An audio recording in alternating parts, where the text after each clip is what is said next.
Racing Through Time is the story of the drivers, the cars, the teams, and the famous circuits that made motorsport history. Juan Manuel Fangio was, by any measure, one of the most successful drivers of all time. He won 5 world championships and an incredible 24 of the 51 races that he contested. More importantly, the standards he set on and off the track gained the respect of his rivals and the spectators.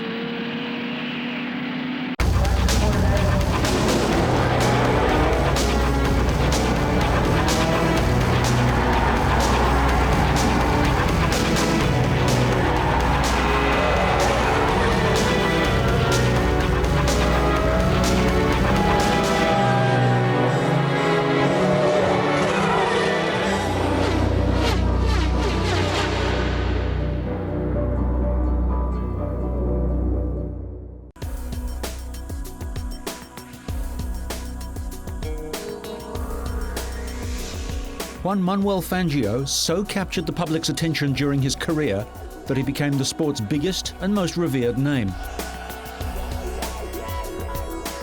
Sometime teammate and rival Sir Stirling Moss. I learnt an enormous amount from Fangio. I followed him very closely, but I think more than that, he taught me what driving was about. He taught me the thing that I tried to learn from him was trying to be as much like him as I could be, A, as a driver, and B, as a person. And that's not easy because he is a very special person. And he is a very humble man, and yet a great man. And if a little of that, only just a little bit, rubs off on me, then I'm very, very grateful to him for that. I think he is the greatest driver that is we know, but he's also, I think, one of the great men. I have a great respect for him the way that I did for my father, yes.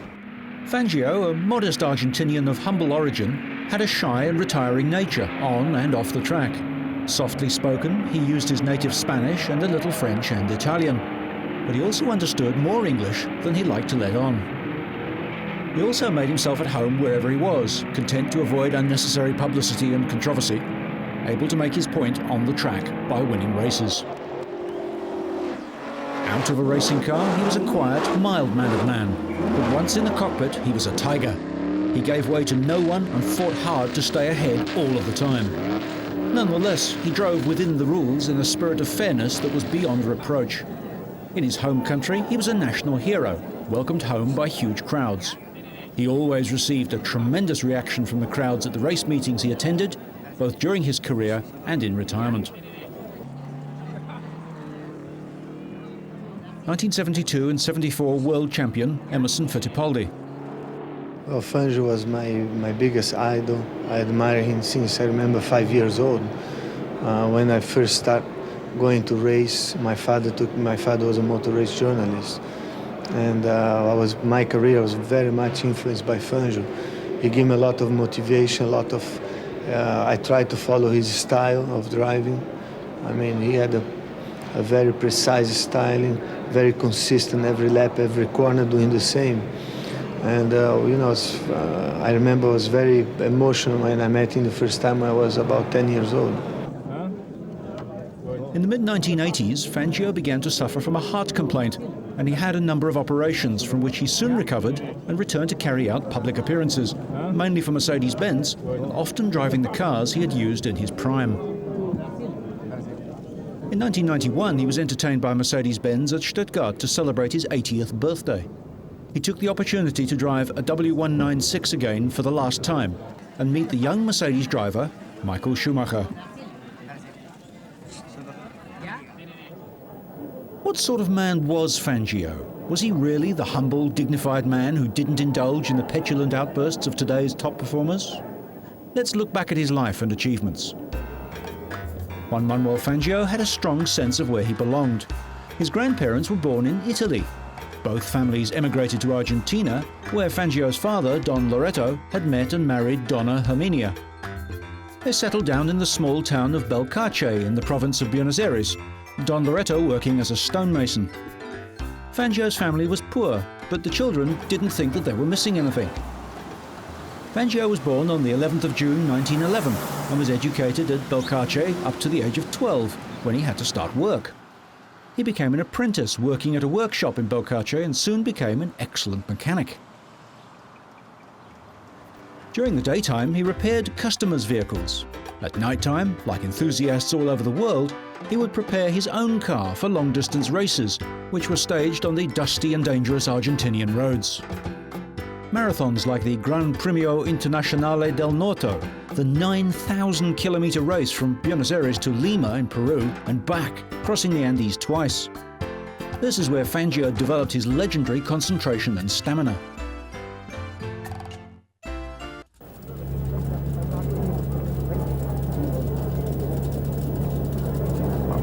After the war, 35-year-old Fangio returned to racing. Fangio's big break into Grand Prix racing came when Argentina's dictator Juan Perón wanted to project a more friendly image for his country and organised a series of races during the European winter. Fangio had tried road racing and was becoming increasingly competitive against the best of the European drivers: Achille Varzi, Jean-Pierre Vermeulen, Giuseppe Farina and Luigi Villoresi. He greatly impressed them in a superb drive in a little Simca Gordini.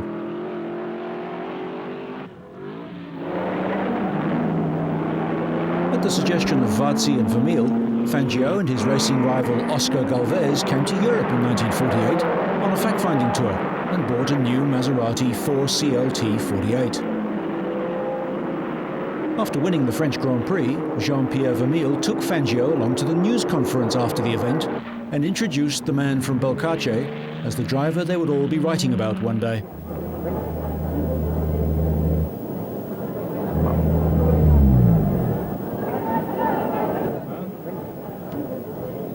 In 1949, the Achille Varzi team went to Europe with Fangio and his Maserati as a member of the team. Fangio's performances in the early part of 1949 were a revelation. Fangio took on the cream of the European drivers at the San Remo Grand Prix.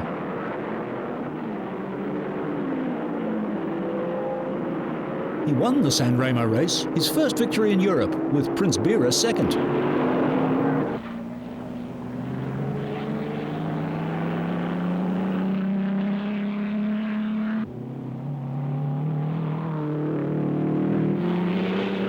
Confirmed that his San Remo victory was not a fluke by winning 3 races in France, at Pau, Perpignan and Marseille in the round-the-houses races of the era.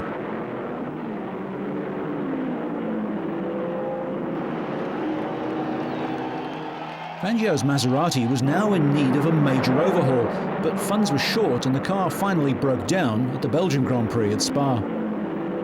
Fangio then won the Monza Grand Prix in a 2-litre Ferrari before taking the last victory of the season in the Albi Grand Prix. He returned to Argentina in August as a new national hero.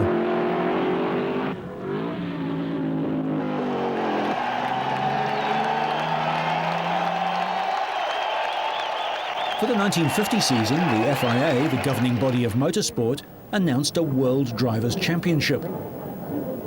This tempted Alfa Romeo to return to racing. Their car was the outstanding Tipo 158 designed by Gioacchino Colombo under Enzo Ferrari's direction in 1938.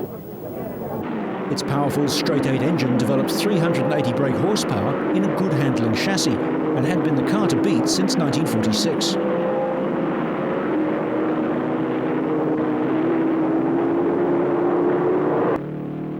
Enzo Ferrari was now running his own team. Scuderia Ferrari had set themselves to beat Alfa Romeo and were building a new unsupercharged 4.5-litre V12, replacing their existing V12 supercharged car. To counter Ferrari, Alfa took on Giuseppe Farina, a formidable driver on his day, but prone to temperamental displays, and Luigi Fagioli, the pre-war Italian ace who had driven for the fabulous Mercedes-Benz team. The Alfa Romeo management recognized talent when they saw it and approached Fangio to join the team. After winning the San Remo Grand Prix, Fangio signed a contract, leaving Alfa Romeo to fill in the amount he was to be paid. He was astute enough to know that this was the chance of a lifetime.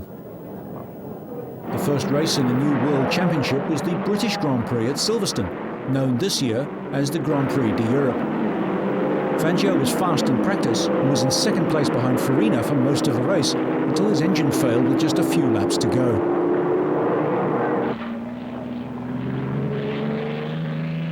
Fangio had to watch as Farina won and took the lead in the championship.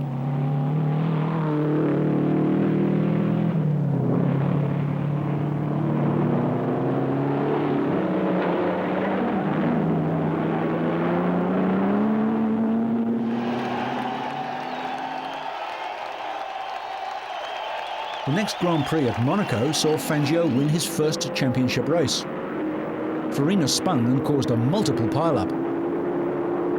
Fangio continued until he came to the corner prior to Farina's crash. He noticed the agitation among the spectators and remembered a picture of a crash he'd seen in the clubhouse the previous day, where the spectators were all looking the other way. He slowed down and was able to pick his way past the wreckage and go on to win the race from Alberto Ascari's Ferrari. One race each to Fangio and Farina.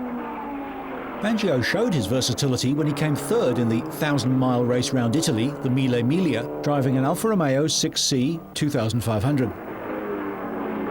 Fangio then won the Belgian and French Grand Prix to take the lead from Farina, who'd won the British and Swiss races. Everything depended on the Italian Grand Prix at Monza. Fangio was fastest in practice and was running in third place in the race, watching Farina and Ascari battle for the lead.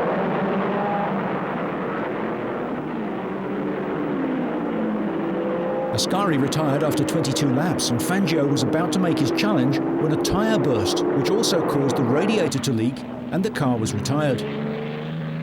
He took over Piero Taruffi's car, but that broke as well, and this allowed Farina to win the race and the World Championship.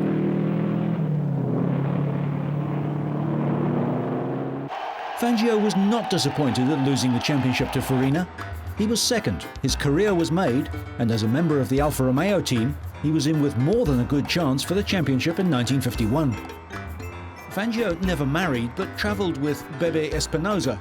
Bebe accompanied him to most Grand Prix events, and he spent 20 years with her.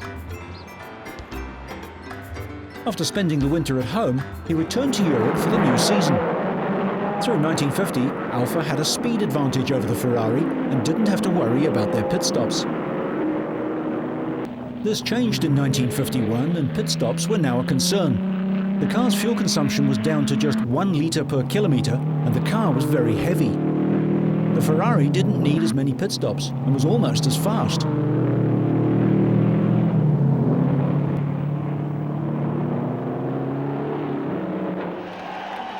Fangio won the wet Swiss Grand Prix at Bern to open the championship. The following month at the Belgian Grand Prix at Spa, the Ferrari challenge finally materialised, Ascari and Villoresi chasing the Alfas. Farina won the race from Ascari and Villoresi, Fangio losing 14 minutes in the pits when a rear wheel jammed on. Fangio repeated his win in the French Grand Prix after taking over Luigi Fagioli's car after his own broke down. Ascari was second, having taken over Froilan Gonzalez's car. The French Grand Prix had shown that Ferrari was almost on equal terms with the Alfas, and the British Grand Prix proved it.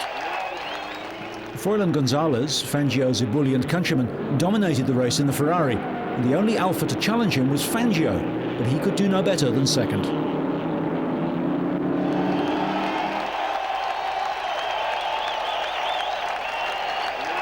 This historic event was the first time an Alfa had been beaten since St. Claude in 1946, and it started a run of Ferrari victories. Ascari beat Fangio in the German Grand Prix at the Nürburgring, despite a desperate effort by Fangio, who could use only third and fourth gears.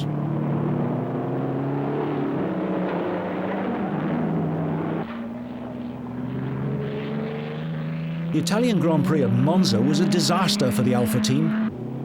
Fangio and de Graffenried retired, leaving Farina to finish a distant third after an epic drive in Bonetto's car, while Ascari won for Ferrari with Gonzalez second.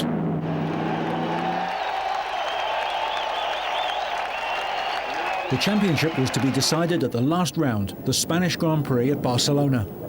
Alfa Romeo led Ferrari to believe that their cars had extra tanks and were not going to stop for fuel. Chief Engineer Colombo only told Fangio just before the start that he would need to pit. Ferrari were taken in by this strategy and made the mistake of reducing their tyre size. This caused excessive wheel spin and eventually thrown tyre treads.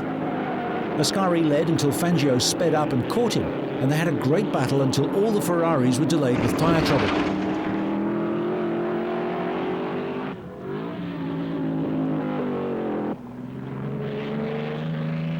Fangio went on to win the race and the championship.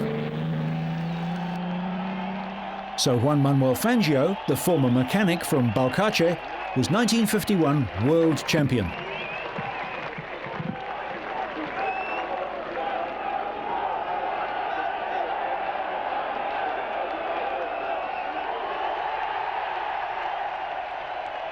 While 1951 had been a great season for Fangio, 1952 was not going to be the same.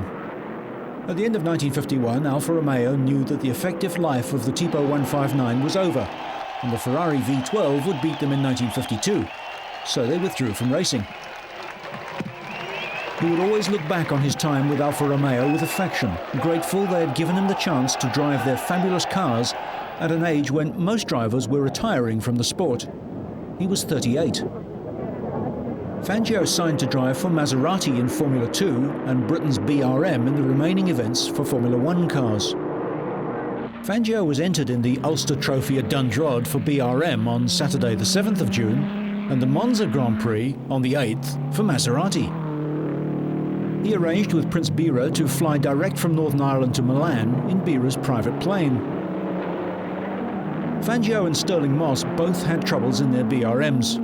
Moss stalled on the line, and Fangio spun on lap 1. Moss retired with transmission trouble to be followed by Fangio soon after. Unfortunately, Bira flew back to Italy earlier than planned, leaving Fangio with no transport. He flew to London and then Paris, only to discover that flights to Italy had been suspended due to bad weather. So he drove in a borrowed car to Milan overnight, before the days of motorways. He arrived at Monza at 2 p.m, and the race was to start at 2:30. This was to be the debut of the new Maserati Grand Prix car driven by Fangio and Gonzalez. Fangio started from the back of the grid, overtook 6 cars on the first lap, but then crashed at the Lesmo curve on lap 2 and was thrown out of the car into the trees. From 1952, the wearing of crash helmets was now compulsory, and that saved his life. He was taken to hospital on the back of a lorry and treated for concussion and injuries to the vertebrae in his neck. After 3 weeks, he came out of hospital with a plaster cast covering his torso, shoulders and neck. He had to remain inactive for most of the season, but recovered from serious headaches. Fangio returned to racing in 1953 for BRM, Maserati and Alfa Romeo. He got the year off to a good start in the Mille Miglia. He was to drive one of the new Disco Volante Alfa Romeos with Kling and Sanesi.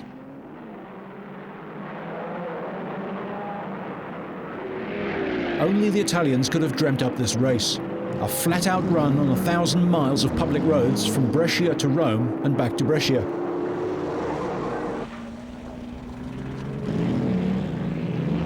The Mille Miglia was the kind of race that passed by your own front door, and locals could dream that they were behind the wheel. Fangio was never to win this race. He entered it 5 times and came second twice, third, fourth and 23rd. It was a race he would like to have won, and 1953 was the closest he came. After following his teammates Kling and Sanesi as far as Rome, he then took the lead and began to pull away from Mazzotto's Ferrari. Between Florence and Bologna, the steering rod broke where it joined the chassis, and only the right front wheel now steered. Fangio and co-driver Sala refused to give up, and in a superb display, Fangio adapted his driving style to cope with the problem. By the time they reached Bologna, he had lost the lead. He looked under the bonnet, saw that it could not be repaired, but closed it before the mechanics could see.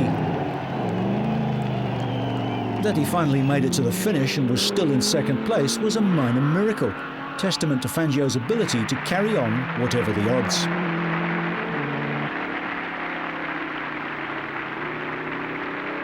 The French Grand Prix at Reims was to see his fortunes begin to change.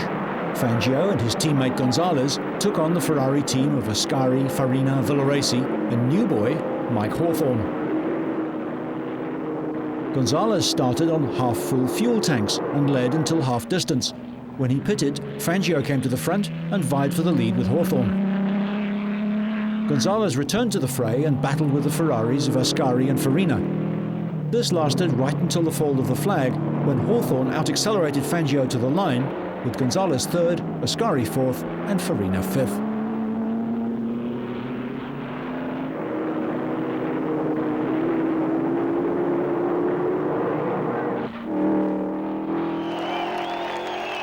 Ascari returned to his winning ways in the British Grand Prix, leading from start to finish, while Fangio drove a good race to finish second. The German race saw a Ferrari victory again, only this time the winner was Farina, Ascari having trouble. Fangio this time mastered Hawthorn and again finished second, as he did in the following race, the Swiss Grand Prix. It was now almost 2 years since he'd won a World Championship Grand Prix, and his last chance in 1953 was the Italian Grand Prix at Monza. Fangio was determined that he was going to do well, but his car had a terrible vibration in practice, and he complained to chief mechanic Guarino Bertocci, who told him, "Don't worry, tomorrow, no vibration."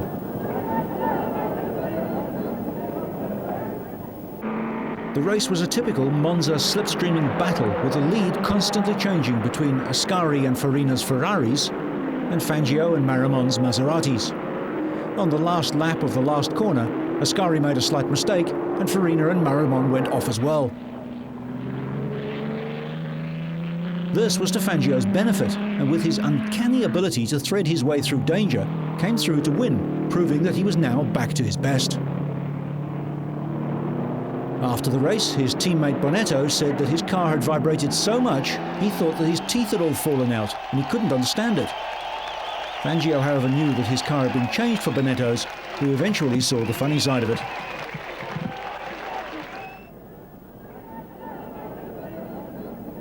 Throughout the season, Fangio had been coming to terms with what was generally held to be one of the most exciting and difficult cars to drive of all time, the V16 BRM.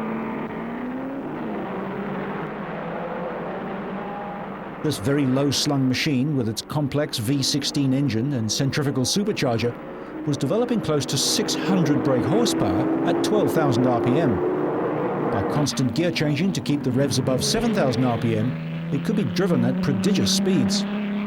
Only two drivers really mastered this amazing machine, and they were Fangio and his compatriot Gonzalez. BRM engineer Tony Rudd was a great admirer of Fangio. Well, there's no question, Fangio. He was the man. He was absolutely fabulous, but there was no feedback. You would go to him and you would say, "How's the car? Everything all right? Yes. Is there anything you'd like us to do? Can we improve it?"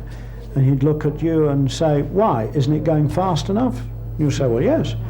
And he'd say, "Well, fine. If it doesn't go fast enough, you change the car, you fire the driver. I'm not going to interfere." He was fabulous. At the end of the season, Fangio drove a Lancia D24 sports car to victory in the 4th Carrera Pan America in Mexico. But the victory lost its meaning when his close friend and teammate, Felice Bonetto, was killed when his car left the road.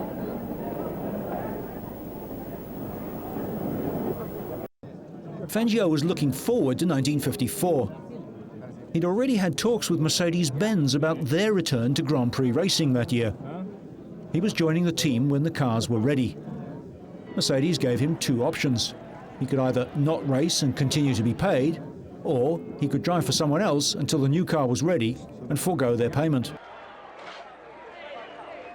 Fangio chose the latter and drove the Maserati 250F in the Argentinian and Belgian Grand Prix, winning both races. Then came the day everyone was waiting for, when the Mercedes-Benz W196 made its first appearance at the French Grand Prix. Fangio and Carl Kling were fastest in practice. They surged into the lead and weren't seen again by the rest of the field.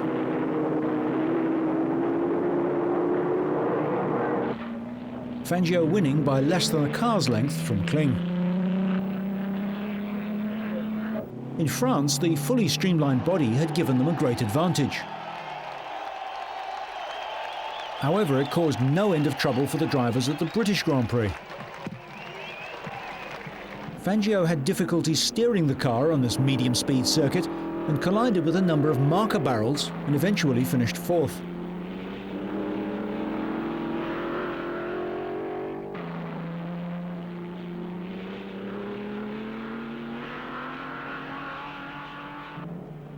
For the German Grand Prix at the Nürburgring, Mercedes produced a new open-bodied car for Fangio. During practice, Fangio was to suffer one of the hardest emotional shocks of his racing career. Onofre Marimon, the son of his oldest friend Domingo, who had asked him to take his son under his wing in Europe, was killed during practice. The Argentinian drivers at the meeting, Fangio, Gonzalez and Mires, were all very upset.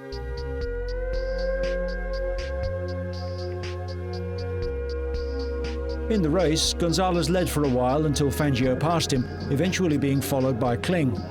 Kling then caught up with Fangio and passed him.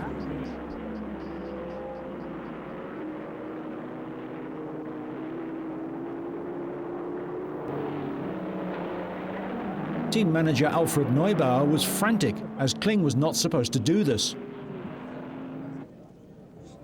Shortly after, Kling had to stop to have his suspension repaired, and Fangio went on to win from Hawthorn. He'd taken over Gonzalez's Ferrari when the Argentinian was too upset to continue.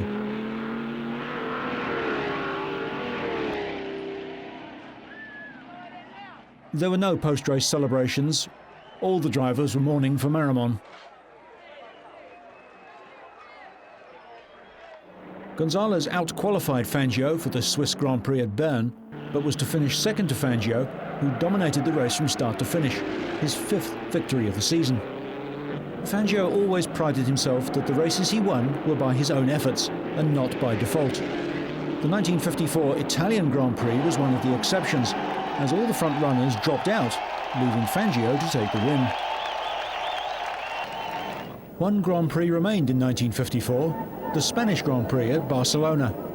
For this race, the new Lancia appeared for the first time, to be driven by Villoresi and Ascari. Ascari proved in practice that the new car had potential by setting the fastest lap.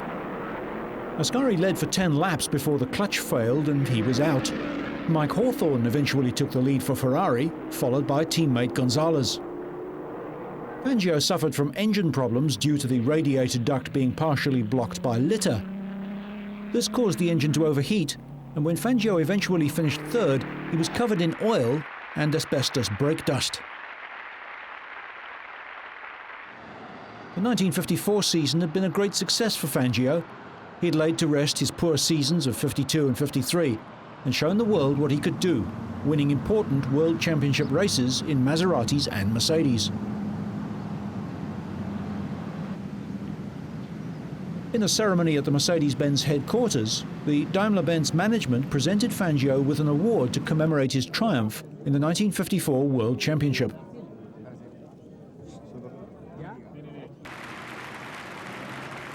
In private, however, the Mercedes management and Fangio knew that they had to improve in 1955. A good driver in a Maserati was just as fast as the Mercedes.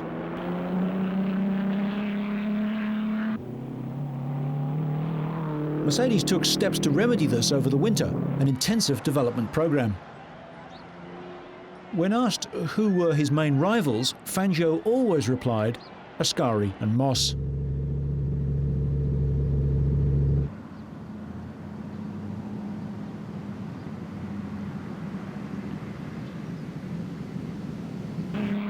While Moss was learning his trade, Fangio's main rival was Alberto Ascari. Fangio and Ascari were never in direct competition for more than a few races in equally matched cars, but Ascari's main problem was the fact that he was very superstitious. Stirling Moss watched them both from close quarters. I remember my car, I think, had broken at Bari or somewhere like that, and I was watching the cars, and Ascari would come round and he'd just touch the straw bale. Just nudge it, and every time he'd do the same thing. Fantastic. Fangio would come past, and he wouldn't quite touch. He'd just touch the whiskers, and still he was just as quick. And I thought the precision of the man, the balance of the car, and the tenacity and the way he keep going at the same speed for so long, like a water dripping, was I think a lot of his strength. And He was very composed, a nice driver to watch, as of course was Farina, but Farina was a much harder driver. I don't mean necessarily harder on the car, but much tougher to drive against. Fangio started the 1955 season in the Argentine Grand Prix at Buenos Aires, unsure of how he would get on with his youthful teammate, Moss. Moss at this point in the season was confident that he would be able to cope with Fangio. Time would tell. The Grand Prix was held in the middle of January and it was extremely hot.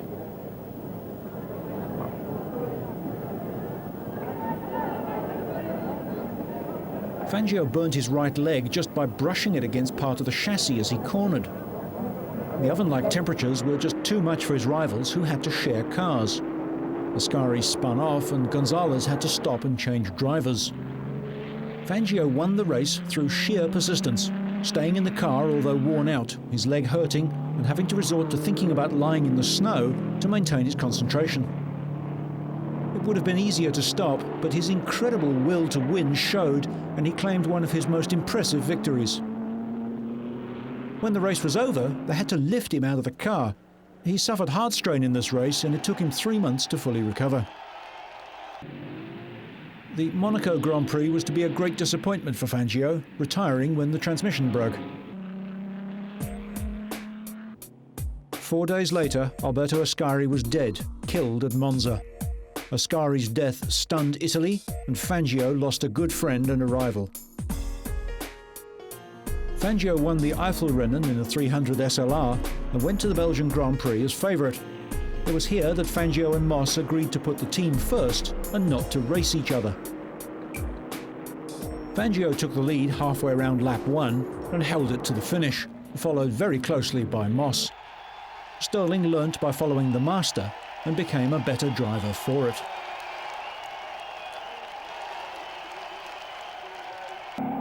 Fangio's next race was the tragic Le Mans 24 Hour, with a serious crash that had implications for the sport for years to come.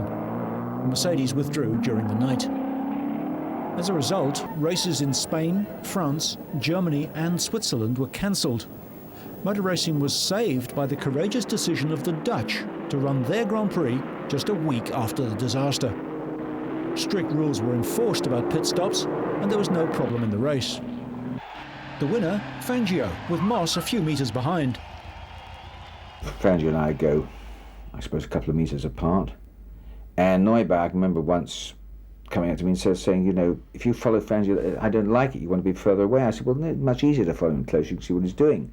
He said, well, what happens if Fangio has a shunt? You'll be with him. You know, I said, well, Fangio doesn't shunt. And really, I mean, that was my thing. I mean, he was that good.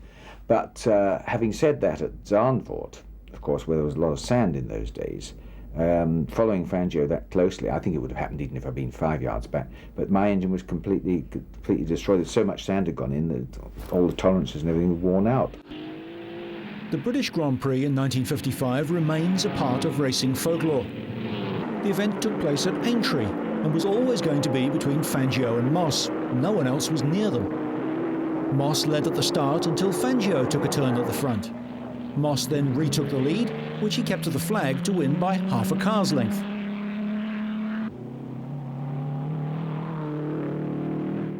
He's such a gentleman, I can't find out. I mean, all I know is I finished up with half a car length ahead. But I don't know. He said, no, you were on form that day and you beat me. I do know that I went round the last corner first and I put my foot flat on the floor. I pulled over and waved him by, knowing he couldn't pass me, unless he had another 50 horsepower, which you don't get with Mercedes. But I don't know. I really don't know. The point was we were first and second and I was in the lead. That's what matters. The 1955 World Championship would finish its shortened season at Monza, the Italian Grand Prix being the final round. Mercedes technicians had decided that Fangio and Moss should drive the latest versions of the enclosed cars, while Kling and Taruffi had the open ones. Fangio led the race from start to finish, followed by Moss until his engine failed. Kling also retired, leaving Fangio to win by 0.7 of a second from Piero Taruffi. Fangio was world champion for the third time. On October the 22nd, 1955, Daimler-Benz AG announced that the Mercedes team was to withdraw from motor racing. They decided they'd amassed enough data in 2 years of racing to last their production department for years to come. So 1955 ended with Fangio, world champion for the third time, and Stirling Moss second. Fangio thought initially of retiring and returning to his motor business and interests in Argentina. Unfortunately, in September 1955, the Libertarian Revolution took place in Argentina and unseated the government of General Perón. In view of the uncertainties in Argentina, Fangio decided to continue racing for at least one more year. He'd fallen out with the Maserati management at a race in Caracas in Venezuela and decided that perhaps his future lay with Ferrari. He joined Luigi Musso, Eugenio Castellotti, Fon de Portago, and new boy Englishman Peter Collins. Moss joined Maserati and was once again his main rival.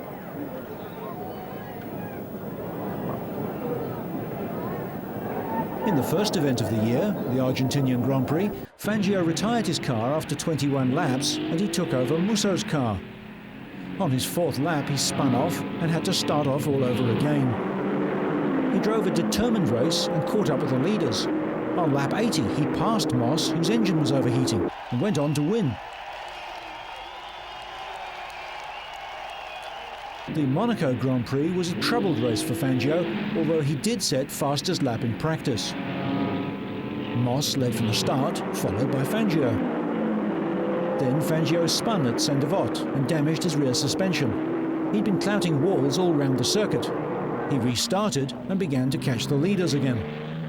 He passed Beira, Collins and Castellotti and was in second when his clutch started to fail. Shortly afterwards, he hit the harbour wall and damaged the vehicle further, so he pitted and took over Peter Collins' car and returned to the fray. He set off after Moss. During the final 40 laps, Fangio caught up nearly a minute on the leader, but Moss won by 6 seconds. Moss drove a good tactical race to beat Fangio, refusing to be flustered. Fangio's season was now to take a turn for the worse. In the Belgian Grand Prix, his transmission failed. Ferrari teammate Peter Collins won the Belgian and French Grand Prix. Fangio had fuel feed trouble and had to pit, and although he broke the lap record, he couldn't catch Collins and Castellotti and had to be content with fourth. He returned to his winning ways at Silverstone in the British Grand Prix. He had to watch Hawthorne and Brooks streak away in the new BRMs until they both retired. Then Moss and Salvadori took over with their Maseratis, until they also retired as well, leaving Fangio in the lead, which he held to the finish, the only time he ever won the British Grand Prix.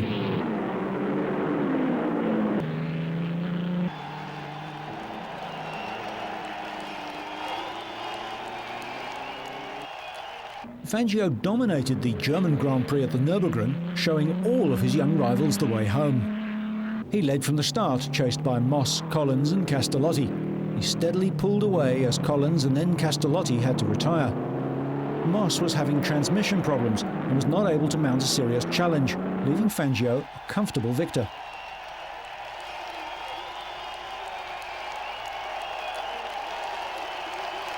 The World Championship was to be decided at the Italian Grand Prix at Monza and was between Fangio and Moss, with Collins in with an outside chance.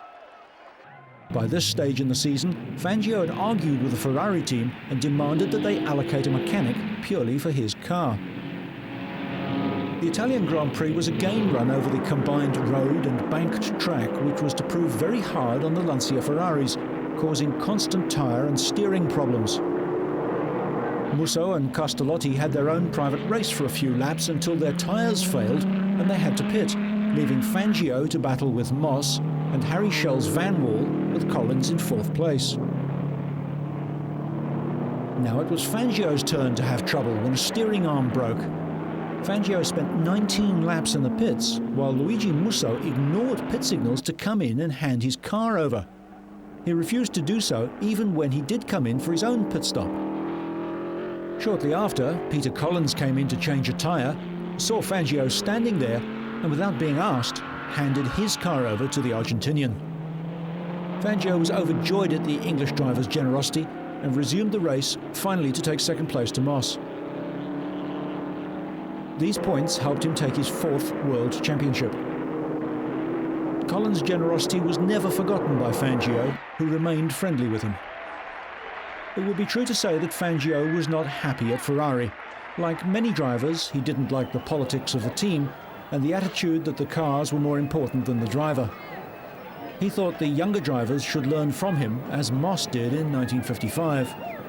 Fangio was world champion for a 4th time, but was having trouble with the new regime at home. Early in 1957, he went to the Modena Autodrome to test the new version of the 250F Maserati. The team was overjoyed to have the Maestro back alongside Jean Behra and Harry Schell.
Fangio was obviously impressed with the car and got the season off to a good start by winning the Argentine Grand Prix for the 4th time.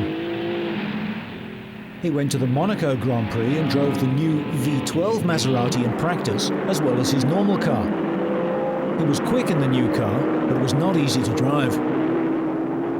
Moss made a great start in the race and led Peter Collins, Fangio, Mike Hawthorn and Tony Brooks. Steering clear of trouble between Moss, Collins and Hawthorn, Fangio scored his 2nd win of the year. The Dutch and Belgian rounds were cancelled due to financial arguments, so the next Grand Prix was the French at Rouen. This was a circuit made for Fangio. Long straights, fast downhill bends and hairpins. It had everything and he excelled on it.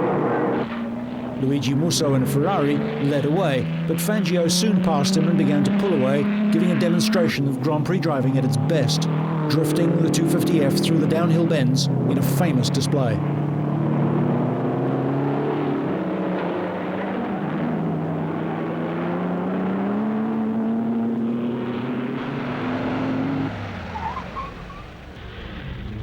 The German Grand Prix of 1957 was his most masterful victory. Over 22 kilometers long with 177 corners, the Nürburgring swoops up and down the valleys of the Eifel Mountains. Very difficult to learn and only truly mastered by the really great drivers. In 1957, everyone expected Van Wall to be the team to beat, but they were having trouble with their suspension and dampers, which caused massive road holding problems. So his main rivals would be the Ferrari team, in particular Collins and Hawthorn. The Ferraris had the advantage of using tyres which would last for the entire race distance of 500 kilometres. Maserati was using Pirelli tyres, which were softer and provided more grip, but would not last the distance. Fangio started the race on half-full fuel tanks, intending to change his tyres at half distance. He followed Hawthorn and Collins for 2 laps, then took the lead and started to pull away. By half distance, he had a 30-second lead when he went to his pit stop.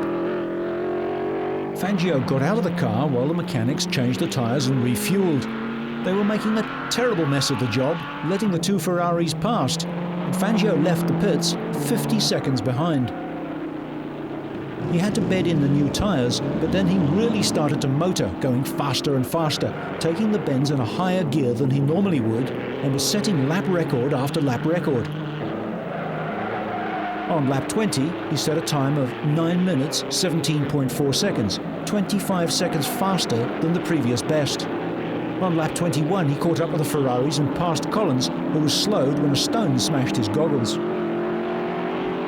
Fangio then overtook Hawthorn. The Englishman tried to fight back, but had to concede victory to Fangio, who won by 3.6 seconds.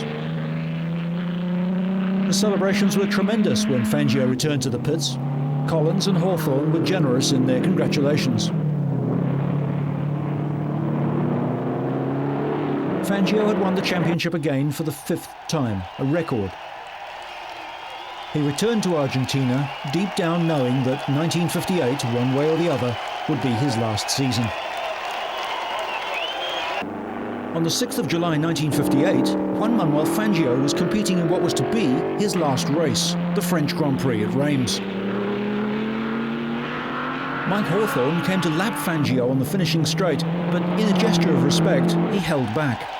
Fangio finished in 4th, but when he stopped, he realised that he'd driven his last race. His words, "It is finished." He went to the Italian Grand Prix at Monza and said goodbye to all his friends and rivals, and then returned to a hero's welcome at home in Argentina.